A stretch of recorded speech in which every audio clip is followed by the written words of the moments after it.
Ladies and gentlemen, welcome to today's lecture on Allergy and Immunology in the Step 2 High Yield series. My name is Niket Sonpal. I am the Chief Resident at Lenox Hill Hospital, North Shore LIJ, and Assistant Clinical Professor at Touro College of Medicine.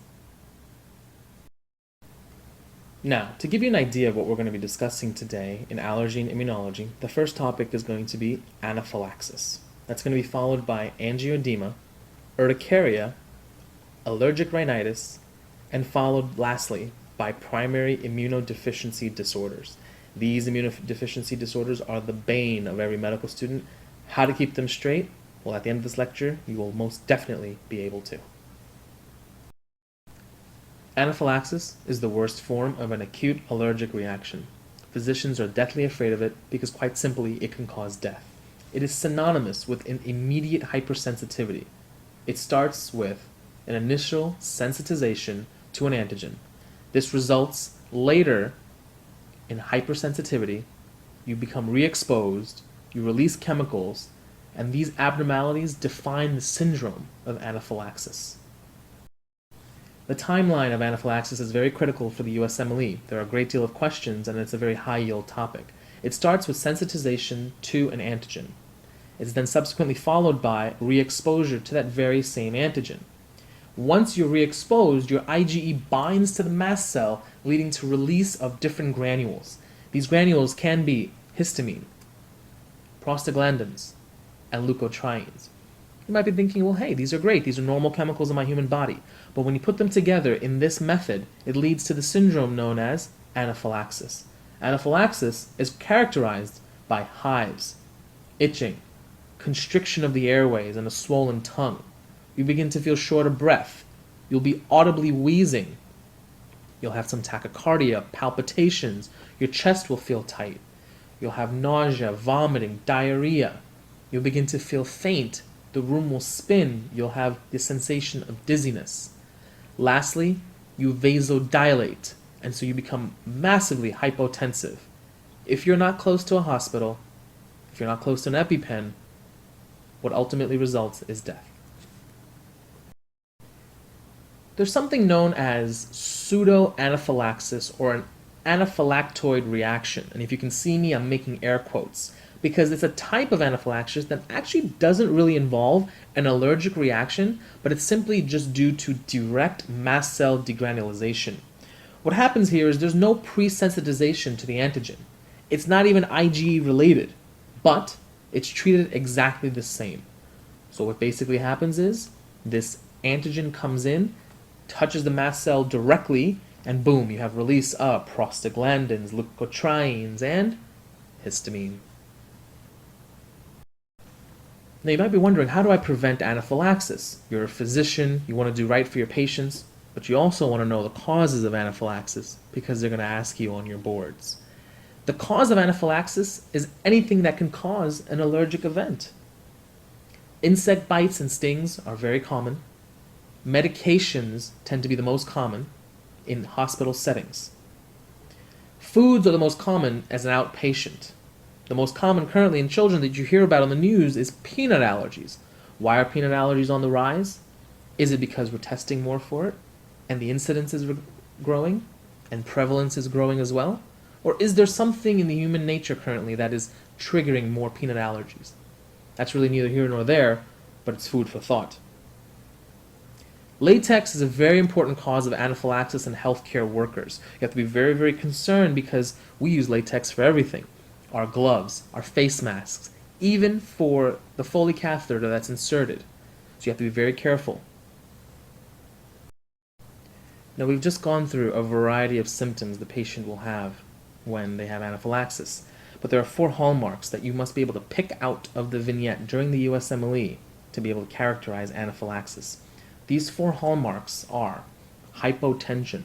Normal blood pressure is 120/80. These patients will be dramatically low at 60s and 70s systolic. They will have tachycardia. When you listen to them breathe, you'll hear upper airway stridor. That means there's a narrowing of the upper airway. That means their throat is closing up. That means if you don't get an airway soon, you're going to be in deep, deep trouble. And lastly, you're going to notice that there will be a rash. This rash will be red, itchy, raised, indurated. Now you may be wondering to yourself, what do I do if a patient walks in and he looks like he's got those 4 hallmark signs? How do I treat them?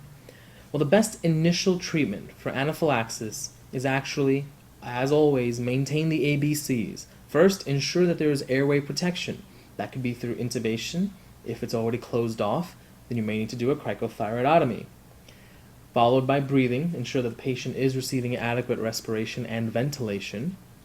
And lastly, the circulation. How do you maintain the circulation? Remember, with vasodilation from this anaphylaxis comes the hypotension. Therefore, epinephrine is the first best line treatment for somebody with anaphylaxis. You can also give them antihistamines, which are broken up into the H1 and H2 category. And lastly, you can try steroids. These steroids can be either methylprednisolone or hydrocortisone, but always remember, the best initial medical treatment should be to follow the ABCs. The best initial medication to be administered is epinephrine for anaphylaxis.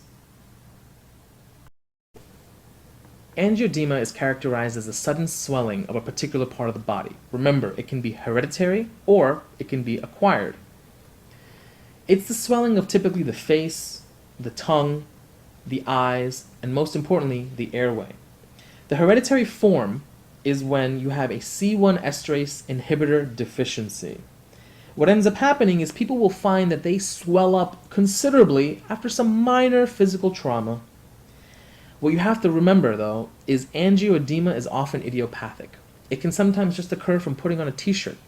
Patients have come in and said they had a pillow fight with their sister and the child's face swelled up. What the high yield point for the USMLE is you want to look for a recent start of ACE inhibitors preceding the symptoms of facial or tongue or eye or airway swelling. This is extremely high yield and the USMLE loves to test for it. Hereditary angioedema is a genetic disorder. What you must remember is that steroids don't work. It is always associated by facial swelling and stridor. But what you must remember is there is an absence of pruritus and urticaria, an absence of itching, an absence of raised lesions on the face or other parts of the body.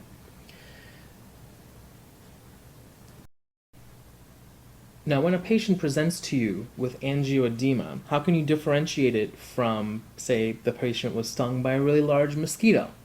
Well, the best initial test for hereditary angioedema is to check a C2 and C4 level in the complement pathway. When the lab returns, you'll notice that they are decreased. The next best test is also to actually check the C1 esterase inhibitor level. This too will also be decreased. What you must know is that there are 3 types of hereditary angioedema. Type 1 exists with a decreased level of the actual enzyme. Type 2 has normal levels but decreased function. And type 3, there's actually no detectable abnormality, but the patient still suffers from an idiopathic form of angioedema.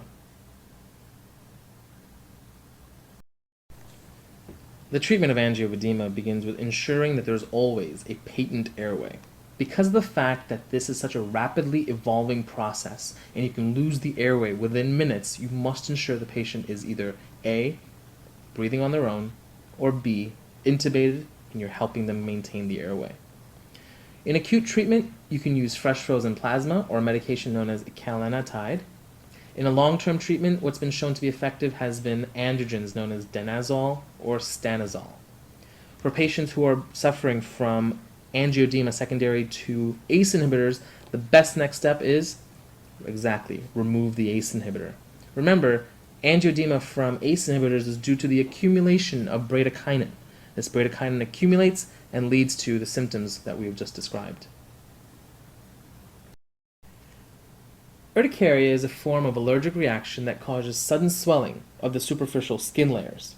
It can be caused by insect bites, certain medications, applied pressure to the skin, cold temperatures, and even vibration. Here's an example of a patient who has urticaria. Note the superficial swelling, the erythema, the raised lesions, and if you could feel it, you'd notice induration. The best first-line therapy for urticaria is antihistamines. These work by blocking the H1 receptor, which is actually very crucial in the development and release of histamine from the mast cells. These are known as hydroxyzine, diphenhydramine, fexofenadine, loratadine, cetirizine, or even ranitidine. For those of you who suffer from allergies, these names are household. The next line of therapy are known as leukotriene receptor antagonists. These block specific leukotrienes such as the D4 and the D3. These are involved in bronchoconstriction and the discomfort that's involved with urticaria. These names are montelukast and zafirlukast. What you must also note is that urticaria can be so bad that people can actually write on their skin with their hand or nail or an object, and the skin responds in that line. This is known as dermatographia, as seen here in the image. But do keep in mind this is not advisable for test day. Allergic rhinitis is an allergic reaction and inflammation of the nasal airways. It occurs when an allergen, most commonly pollen, dust, animal dander, is inhaled by an individual with an already sensitized immune system. The allergy then triggers the production of the antibody known as IgE, which subsequently binds to mast cells and basophils containing histamine. This is what also is commonly referred to as hay fever. What happens is patients will present with recurrent episodes. The symptomology will be watery eyes, sneezing, itchy nose, and itchy eyes, most specifically first thing in the morning. If you look inside their nose, they'll have an inflamed, boggy nasal mucosa. The turbinates will be pale or even violaceous. And lastly, there's a high association with nasal polyps in patients who have allergic rhinitis. The way to diagnose allergic rhinitis is quite simply through clinical exam. The clinical diagnosis with current episodes, the presentation, can pretty much cinch the diagnosis. However, skin testing and blood testing can be done. When you have blood tests, you'll notice that the IgE levels may be elevated. You can actually send nasal discharge for a smear, and you'll notice an increased number of eosinophils. And as I mentioned, skin testing can be done where the skin is made into separate quadrants and squares, and then little pricks of a needle with the actual allergen are introduced into the subdermis, and a reaction is looked for. The treatment of allergic rhinitis has 5 steps in it, but remember, an ounce of prevention in this case is worth a pound of cure. When working with allergic rhinitis, you want to prevent and avoid the triggers. So patients are advised to close windows and use air conditioning to avoid pollen, get rid of animals to which the patient is allergic, so bye-bye fluffy, cover mattresses and pillows, and use an air purifier or even dust filters. The second step can then be to start with an intranasal corticosteroid spray. Then you can try using antihistamines, known as the H1 specifically. These are loratadine, clemastine, fexofenadine, bromopyramine. Then you can try intranasal anticholinergic medications. This is specifically known as ipratropium. And lastly, you can flood the patient and desensitize them to the allergens that cannot be avoided. And so over time, their body develops immunity towards it. Now we're going to switch gears and start talking about the primary immunodeficiencies. These immunodeficiencies always cause medical students trouble, but after the next few slides, you're going to have them down packed. They're a favorite of the USMLE, but after this, you will have no trouble with them on the exam. The first one we're going to discuss is called common variable immunodeficiency. In this syndrome, B cells are present, but they have a decreased output of Igs, meaning the immunoglobulins. There is a global decrease in all subtypes. This includes IgG, IgM, and IgA. So remember, when you're questioned about common variable immunodeficiency, you're going to have low B cell output, but normal T cells. So remember, the immunoglobulins are low, the T cells are normal, even the number of B cells are normal. They just have the lowest output of immunoglobulin. As a clinician, you might be wondering to yourself, how will a patient with this syndrome, CVID, present to me? Well, they're going to present with recurrent sinopulmonary infections in adults, that's distributed equally amongst genders, they're going to have frequent episodes of bronchitis, pneumonia, sinusitis, and otitis media. Other manifestations actually do include giardiasis and a sprue-like intestinal malabsorption. What you'll also notice with these patients is that they have an increase in autoimmune deficiencies and diseases such as pernicious anemia and even seronegative rheumatic diseases. So if a patient presents to you with chronic pneumonia, or for some reason they've just developed giardiasis after a single trip to somewhere with normal water pollution, they come back and now they have these symptoms, start thinking about CVID. The US Emily loves to trick us up and ask us the differences between the primary immunodeficiencies, and this tip is very high yield. Remember, the clue to common variable immunodeficiency is a global decrease in the output of B lymphocytes, but a normal number of B cells. In addition, what you must remember is that there's a normal amount of lymphoid tissue. That means the adenoids, the tonsils, the lymph nodes themselves are all normal in size, adequacy, and number. What you must also keep in mind for CVID is that there is a marked increase in the risk of lymphoma with patients who have a long history of this deficiency. At this point, you're now suspecting that a patient has CVID. They've had recurrent sinus infections, recurrent pneumonia. Well, how do you test them for it to confirm the diagnosis? Well, there are two ways. The first way is to actually check the actual immunoglobulin level, and in this what you'll notice is that the immunoglobulin levels of IgG, IgA, and IgM are decreased. Another way is an antigen stimulation test. What you do here in the antigen stimulation test is you quite simply present a B cell with an antigen. What you'll notice is that they have a decreased response. They're sluggish. They're not doing what they're supposed to do.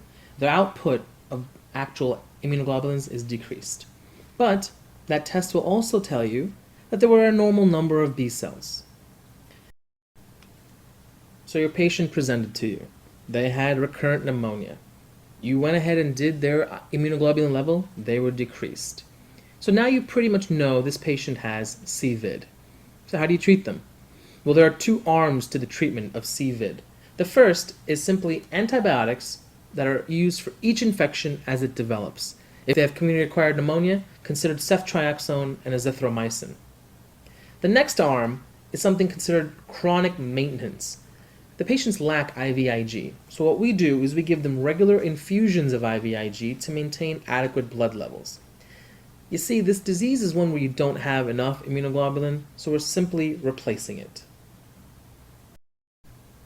Our next primary immunodeficiency disorder is X-linked, or originally known as Bruton's agammaglobulinemia. It's quite a mouthful.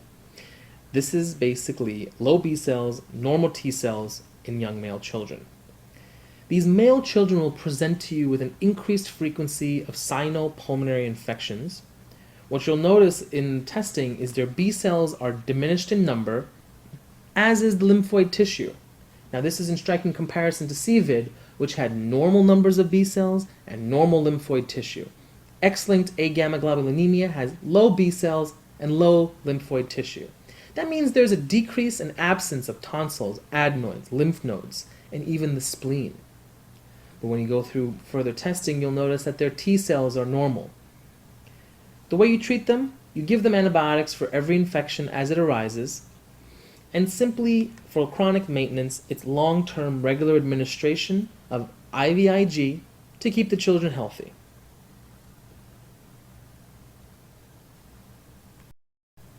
Severe combined immunodeficiency. Now this is really the big boy of primary immunodeficiencies.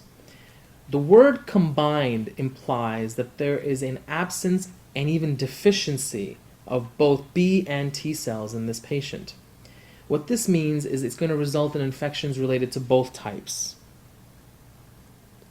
So remember, low B, low T on testing means severe combined immunodeficiency. This is almost analogous to HIV. Now let's talk about each individual cell line in severe combined immunodeficiency. In the B cells, what you'll notice is there's decreased immunoglobulin production, leading to recurrent cyanopulmonary infections beginning as early as 6 months of age. When it comes to the T cells, there is marked decrease in the number of T cells overall, giving many of the infections that you would actually see in somebody who had AIDS, such as PCP, varicella, and Candida. Besides treating the infections, these patients must go on a long-term treatment plan, which is typically a bone marrow transplant and can be curative.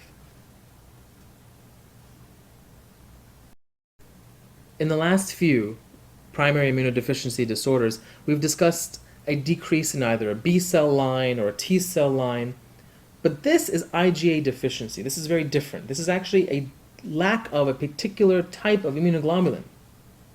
These patients present with recurrent cyanopulmonary infections. Based on just that fact, if they tell you that on the USMLE, you have no idea what it is. IgA deficiency is one of the most high-yield primary immunodeficiencies because the USMLE loves to test on it. So if they constantly present to you with recurrent cyanopulmonary infections, how do you know what it is? Well, they have to give you other clues. One clue is they could tell you that the disease has another type of atopic disease, some kind of skin infection. But the one kicker that will always cinch the diagnosis is the patient develops anaphylaxis to blood transfusions when the blood donor has a normal level of IgA. They may also have a concurrent sprue-like infection or fat malabsorption. They also have an increased risk of vitiligo, thyroiditis, and rheumatoid arthritis. Say you had a patient present to you who was anemic. You gave them a blood transfusion and they went into anaphylaxis. You're able to stabilize them, but what do you do long term? Well, they will have recurrent cyanopulmonary infections, so you must treat the infections as they arise with antibiotics. For future blood transfusions, they must be washed packed red blood cells. IVIG actually does not work because the amount of IgA in the product is actually too insignificant to be therapeutic. And in fact, the trace amounts of IgA and IVIG will actually provoke the same anaphylaxis that blood transfusion does. Why is that? Well, your body has no IgA if you have IgA deficiency. And if I introduce it, it's actually now considered to be a foreign antigen. Your body then reacts violently to it in an anaphylactoid type manner. Hyper IgE syndrome is another immunodeficiency that is relegated solely to a particular type of immunoglobulin. These patients will present with recurrent skin infections, not cyanopulmonary, but recurrent skin infections, most commonly due to staphylococcus. The way to treat these patients is you treat the infections as they arise with anti-staphylococcal medication, and you can consider a prophylactic antibiotic such as dicloxacillin or cephalexin. A typical staph infection will look like this.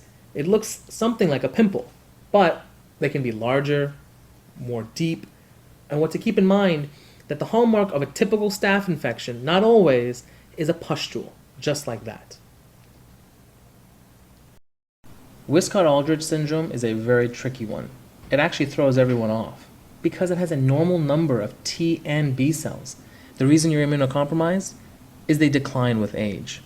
So how do you get the question right on the USMLE? Well, you want to look for an immunodeficiency that's combining both a presentation of thrombocytopenia, low platelets, and eczema. Another clue is that the T lymphocytes are markedly diminished in both the blood and the lymph nodes. Lastly, if they ask you about treatment, the best way to treat Wiskott-Aldrich syndrome is bone marrow transplant. It is truly the only definitive treatment. So remember, the tip for Wiskott-Aldrich syndrome is a normal T cell count, a normal B cell count. They just decline with age. Chronic granulomatous disease is exactly what it says it is. It's chronic granulomas. The disease results in extensive inflammatory reactions, and they can be all over the body, including, and most specifically, the lymph nodes. The lymph nodes, when examined, will have purulent material leaking out. Patients with CGD also are at a higher risk of developing aphthous ulcers, and inflammation of the nares is common. What does an aphthous ulcer look like? Well, somewhere along the buccal mucosa or on the inner lip, you'll notice this ulceration. It's very painful, it's aggravated. It's like a really bad canker sore, but just much more painful. Patients with chronic granulomatous disease may also present with obstructive symptoms in the GI or urinary tract. That means they may come in with symptoms of partial or complete bowel obstruction, or they may have decreased urine output with a very, very large cystic mass somewhere in the lower pelvis. That cystic mass is actually their bladder from not being able to drain properly due to the chronic granulomas. Another hallmark for diagnosing these patients is you want to look for an infection with an odd combination of staph, Burkholderia, Nocardia, and Aspergillus. The best diagnostic test for chronic granulomatous disease is an abnormal nitro-blue tetrazolium testing. What this test does is it detects the decrease in the respiratory burst that produces hydrogen peroxide. That means the lack of NADPH oxidase, which generates superoxide. In this test, in CGD, the test is negative. It's not a positive test. It's a negative test, meaning that the actual paper that's used does not turn blue. Remember, in chronic granulomatous disease, the test is negative and the paper does not turn blue. As we come to the close of primary immunodeficiency disorders, I want to review them all with you. CVID is one where you have low B cells, but a normal number of T cells. X-linked Bruton agammaglobulinemia will also have low B cells and a normal T cells, but you can distinguish it because it's going to be in young male children. SCID has low B and T cells, so this is analogous to HIV, and you're going to see similar presentations, such as with PCP or toxoplasmosis.